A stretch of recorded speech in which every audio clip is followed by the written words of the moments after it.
Hi there, I'm Kasim, the founder of AudioFlow, and I just want to talk to you a little bit about my experience with digital learning, instructional design, and the world of e-learning, and then what actually brought me to create AudioFlow. So for the last 15 years, I've been working within the digital learning space for some of the UK biggest companies, from KPMG to Aviva, William Hill.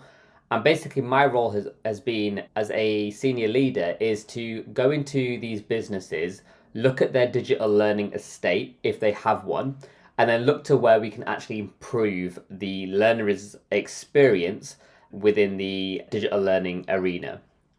So basically, what that means is I've been consulting with the HR directors, C suite, in order to get them to understand what is possible with digital learning. And since COVID, we've seen a massive rise in instructional designers, people getting into the world of digital learning because it's forced people to do this. And it made people realize you don't need to be in a room, you don't need to book out a kind of space to actually bring 30 people in at a time to train. And I think it basically excelled the digital learning space a lot faster than what was anticipated prior to COVID. So what my kind of role has been over the last kind of 5 years, I guess, is really just understanding the technology around learning and really understanding what is possible and what is actually needed when we build learning for businesses. Yes, e-learning has been kind of one of them solutions, and I want to talk about like why I have always had something against e-learning, even though I have built them and I do instructional design. I build e-learning tools with such as Storyline 360.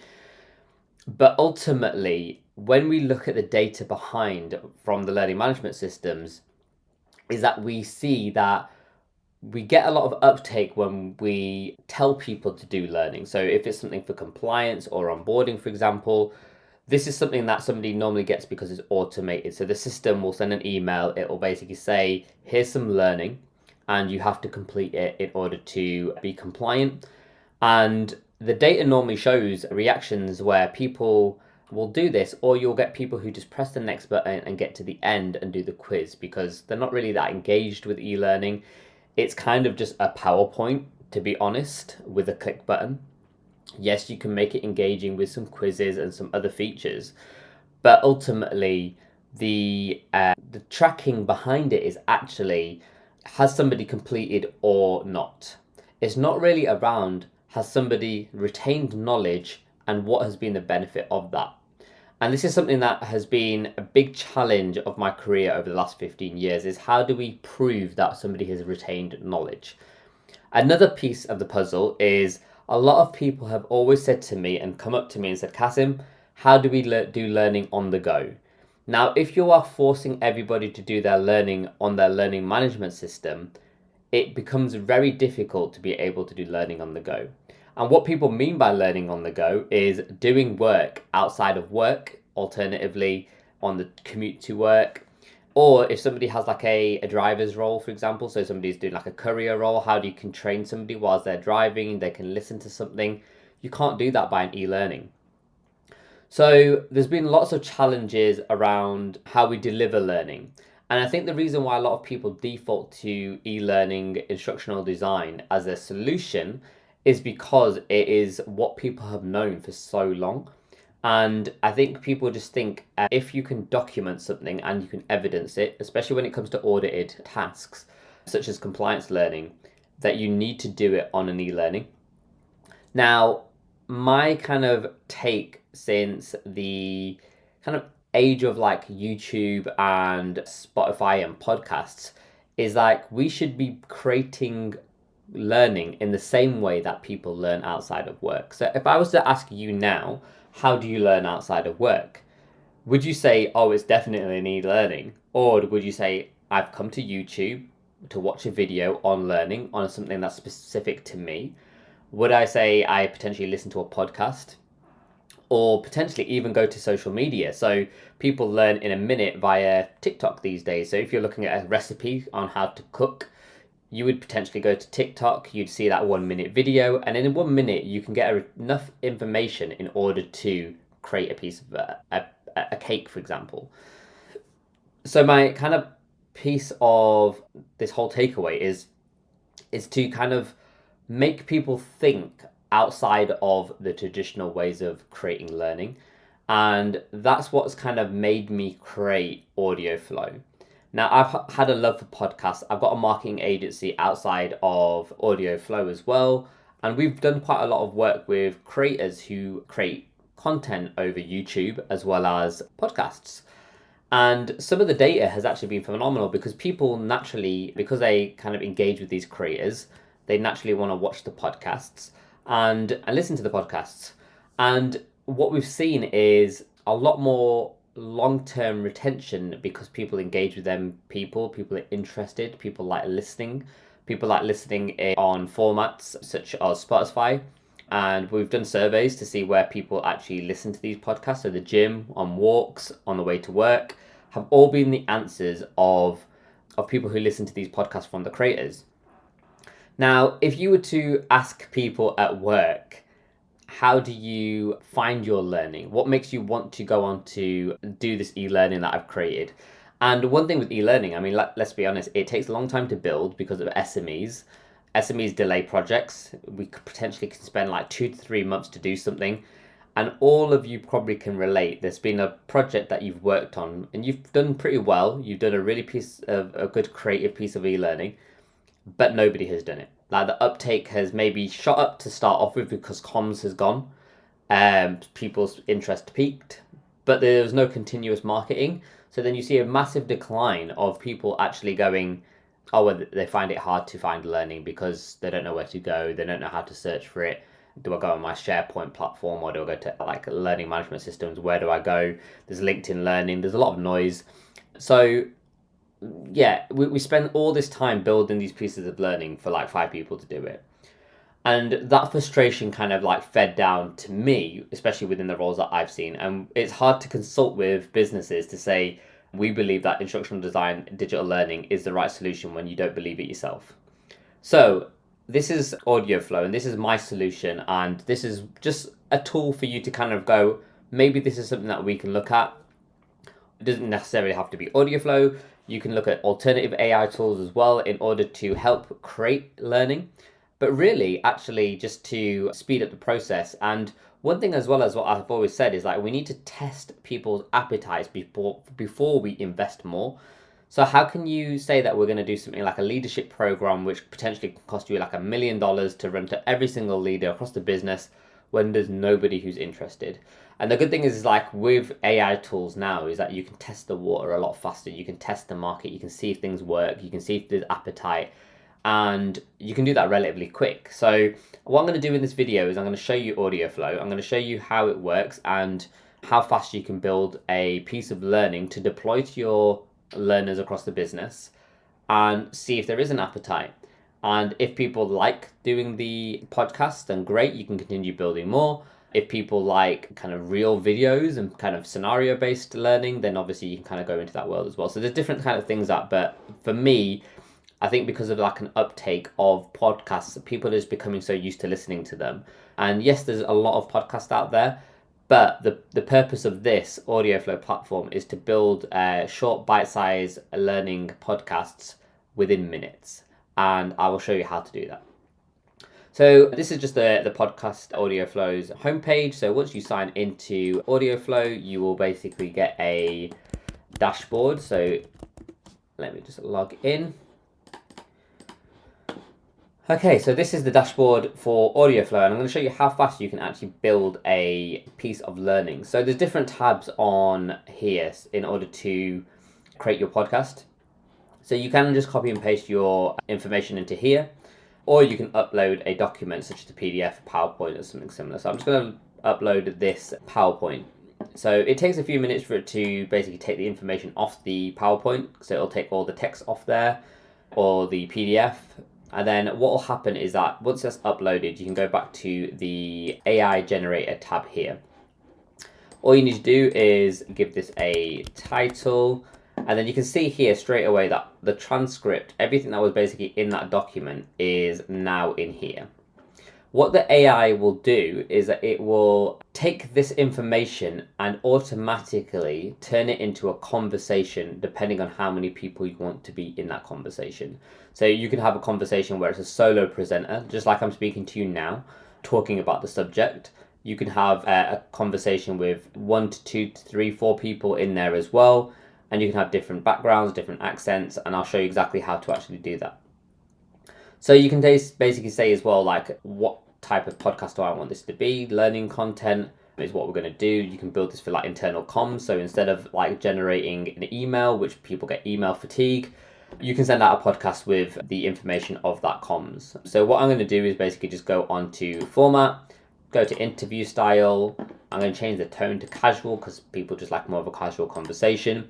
There are some advanced features here, so you can go, I want there to be a little bit of light banter in there as well. Obviously, if the topic is a bit more serious, you might not want that. Or if it's a policy that you want to deploy or a piece of learning or whatever it may be, you might just want to just remove the kind of like light banter out of that. These are some other features that you can kind of play around with, but ultimately you can toggle the advanced features on and off. And all you need to do then is just name your speakers of your podcast. So on this, I'll just basically call the host James. You can go through a variation of different accents and kind of scenarios. So you can kind of go, I want this person to be British, American, there's Swedish, there's some other alternative ones as well. So you can go through here and then you can select the voices that you like. So this one here, I will go with Charlie, or actually let's go with Tim, neutral London voice. And then I will add another speaker and I will call this one Katie. And we will put a female in here and we'll put an American accent. So we'll have somebody who's British male and then you'll have a female American accent. So we can kind of go through here and just select any voice. And that's it really. You can add more people into the conversation if you wish. You can actually have a call to action. So what this means is, what's the next steps after the actual podcast is being completed? So somebody's listened to a podcast and now you want them to go onto a certain page of the website or LMS or wherever you want to direct them.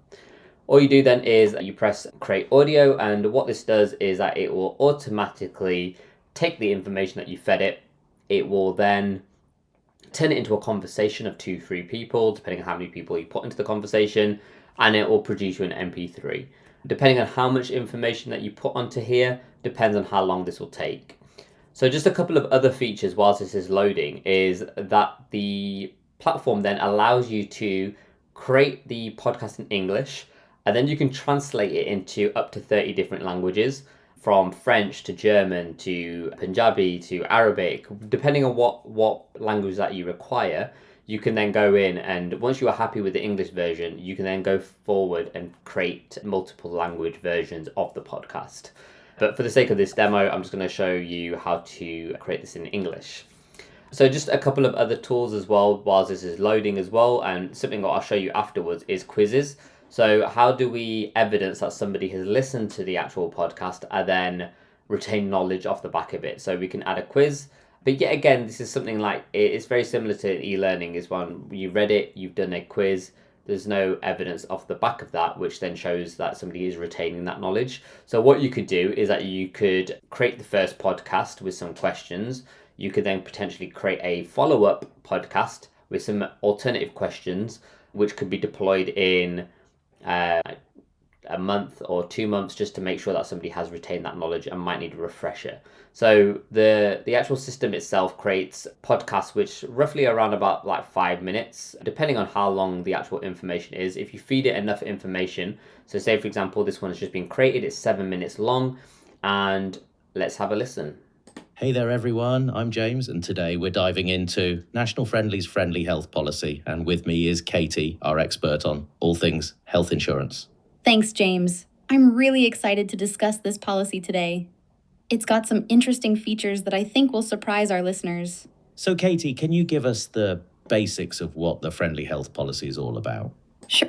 So there you go, you've got a 7-minute podcast that's just been generated, edited down for you, so you can actually just go straight into here and download it directly if you're happy with it.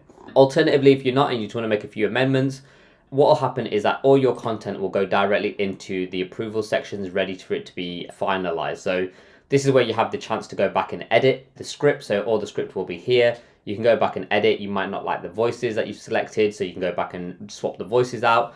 And then you can just kind of keep playing back and forth until you are happy with the actual podcast that you've created. Once you are happy, then you can go to the approval section. And this one is what will allow you to then build a quiz off the back of that. So once you've approved, it will go into your content library. And then in here, you can then go to translate, and you can translate it to different languages.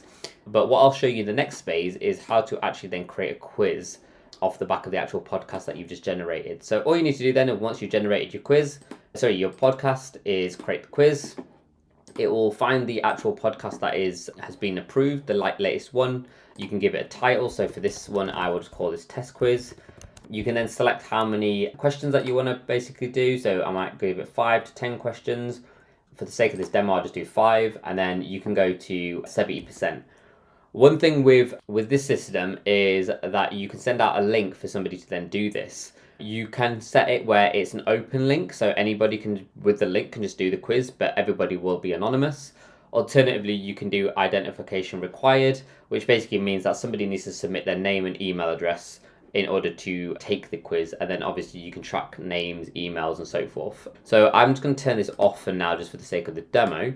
And then where it's actually getting the quiz questions from is the transcripts from the actual podcast that you've generated. So once you're happy with that podcast, it will basically read the transcripts that are being written, and then it will go from there. So as you can see how quick it was to actually generate them 5 questions. So this is the preview of the actual link. So somebody will hear the podcast and be able to listen to the podcast. So I'll just play that again. Hey there, everyone. I'm James, and today we're diving in. And then as soon as they listen to the podcast, they can then go and do the quiz. So I'm just going to quickly skip through all these questions. And then it will give you a pass mark.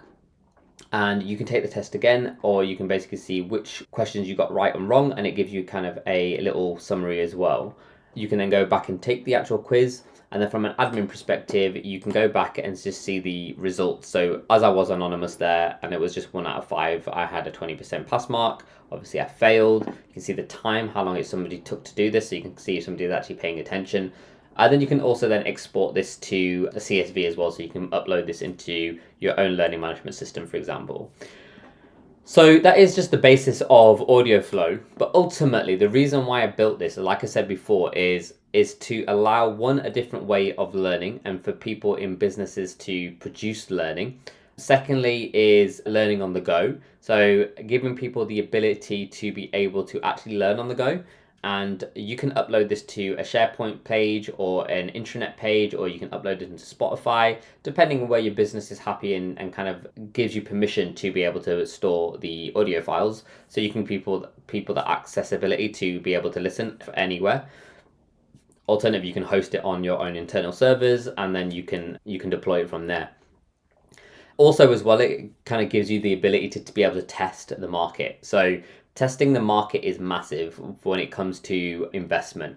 Test people's appetite, test pilots, see if people's feedback is good, see if people want to do things like this. When it comes to these types of courses, you can get feedback pretty rapidly from people who have just listened to a podcast, and then you can compare that to an e-learning and say, which one do you prefer to learn from? Do you prefer X or Y and Z? But then you have to think about as well that people have different learning styles. You can produce all of them. You can produce an e-learning for people who like to read and digest information like that. You can have that alongside the podcast. So somebody might want to go, okay, maybe I don't have time today, I want to listen to the podcast. Ultimately, you can take the same learning content and just develop it in different formats, and then translate it so that you can cover all bases when it comes to learning, making sure that you are looking after everybody within the actual workforce. So if you are really interested in exploring more into what AudioFlow can do for you, please like, share, comment if you like this content. We're going to be building a lot more and bringing you on this journey of AudioFlow. But if you do want to book a call with me, I'll put the link in the description, and then we can discuss how AudioFlow can potentially benefit your business. All right, amazing. Speak soon. Thank you. Bye.